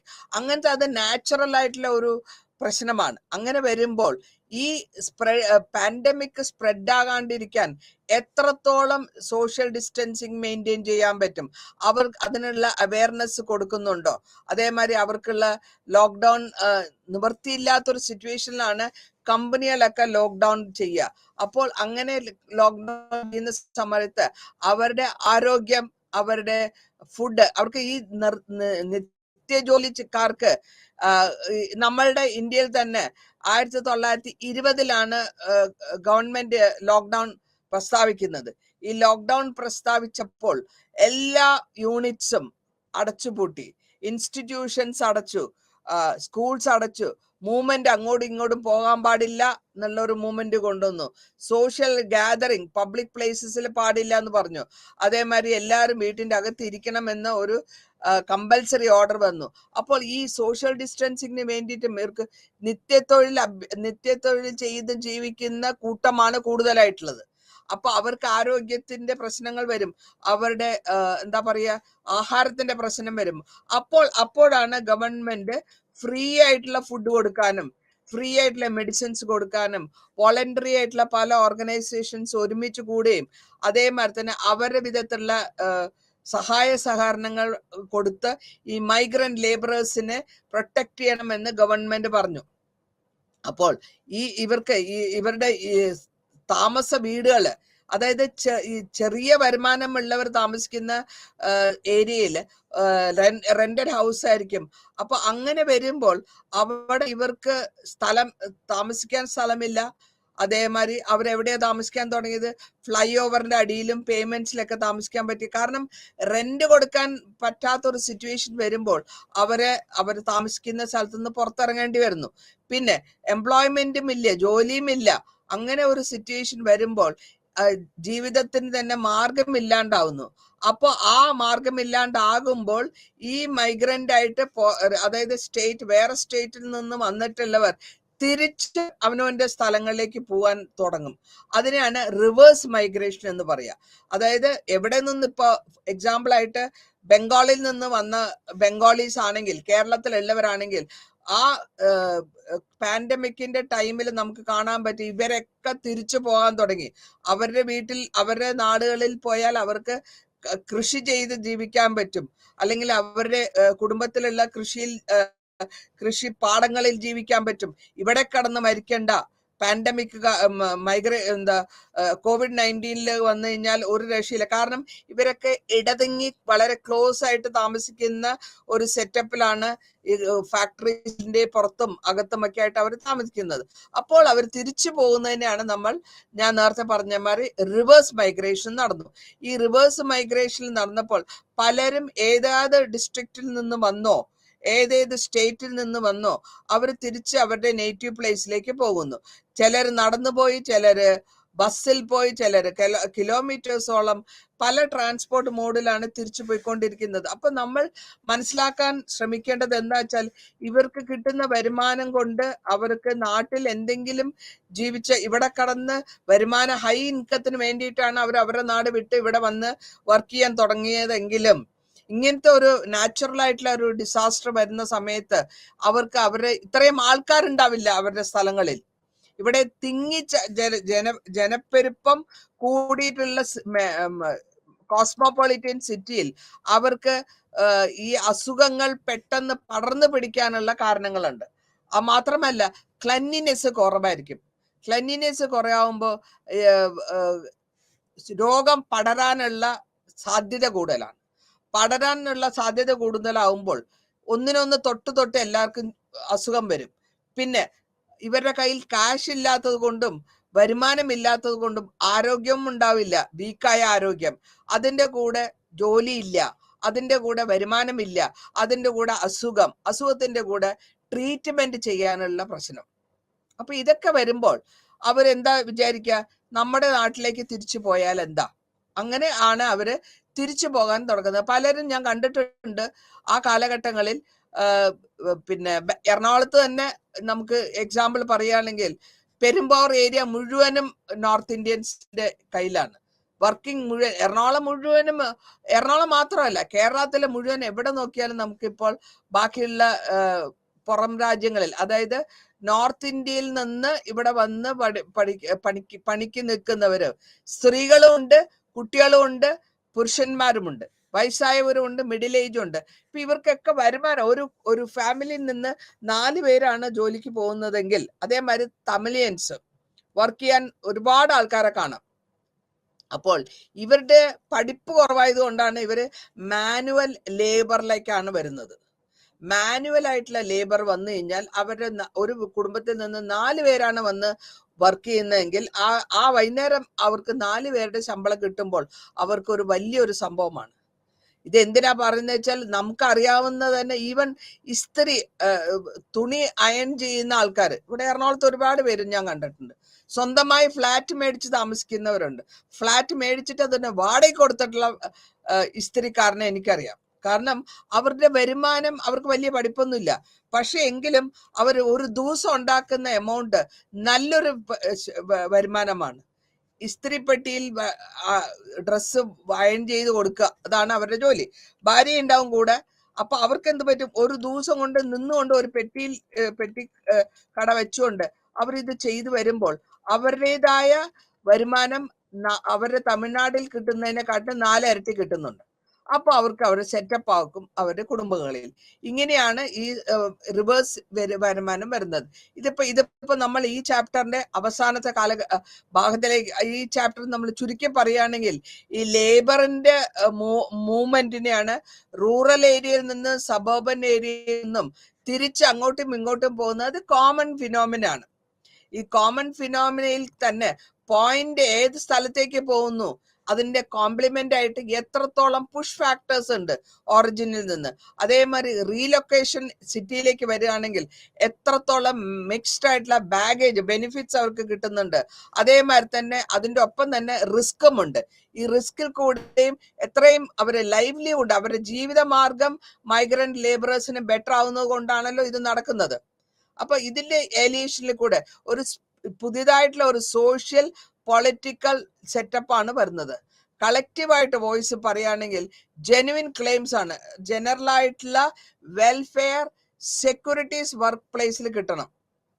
അതേമാതിരി തന്നെ അൺഓർഗനൈസ്ഡ് ആയിട്ടുള്ള ലേബറും ഇവരൊക്കെ വന്ന് വന്നത് ഈ കോൺട്രാക്ടേഴ്സിന്റെ മേഴ്സിയിലാണ്.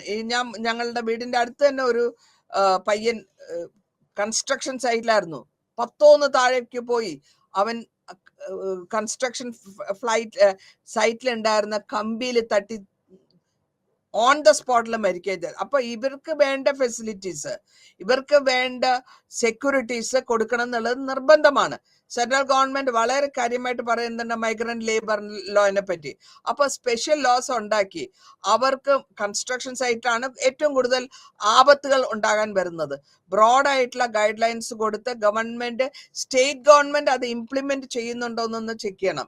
ഈ ടാസ്ക്, അവരുടെ വെൽഫെയറിന്റെ ടാസ്ക് എത്രത്തോളം ആൾക്കാർ വെക്കുന്നുണ്ട്, ലേബർ ലോ പ്രകാരമാണോ പോകുന്നത്, അവർക്ക് വേണ്ട സെക്യൂരിറ്റി മെഷേഴ്സ് കൊടുക്കുന്നുണ്ടോ, അവർക്ക് വേണ്ട ഹെൽത്ത് ഇൻഷുറൻസ് കൊടുക്കുന്നുണ്ടോ, ഇങ്ങനെ സക്സസ്ഫുൾ ആയിട്ടുള്ള എല്ലാ കാര്യങ്ങളും ഗവൺമെന്റ്, സ്റ്റേറ്റ് ഗവൺമെന്റ് ചെയ്യുന്നുണ്ടോ എന്ന് നോക്കാനുള്ള വരുമാനവും അതേമാതിരി വർക്കും ഇതിൽ ഇൻവോൾവ് ആയിട്ടുണ്ടെന്ന് പറയണം. അപ്പൊ സക്സസ്ഫുൾ ആയിട്ടുള്ള ഈ പോളിസികൾ ഇംപ്ലിമെന്റ് ചെയ്ത് കഴിഞ്ഞാൽ ഒരു ലെവലിൽ വരെ ഇന്റർഡിപെൻഡൻസും കോപ്പറേഷൻ, സ്റ്റേറ്റ് ഗവൺമെന്റിന്റെയും സെൻട്രൽ ഗവൺമെന്റും ഒരുമിച്ച് നിന്നാൽ മാത്രമേ ഇത് നടക്കുകയുള്ളൂ എന്ന് പറഞ്ഞ് അവസാനിപ്പിക്കുന്നു. നന്ദി, നമസ്കാരം.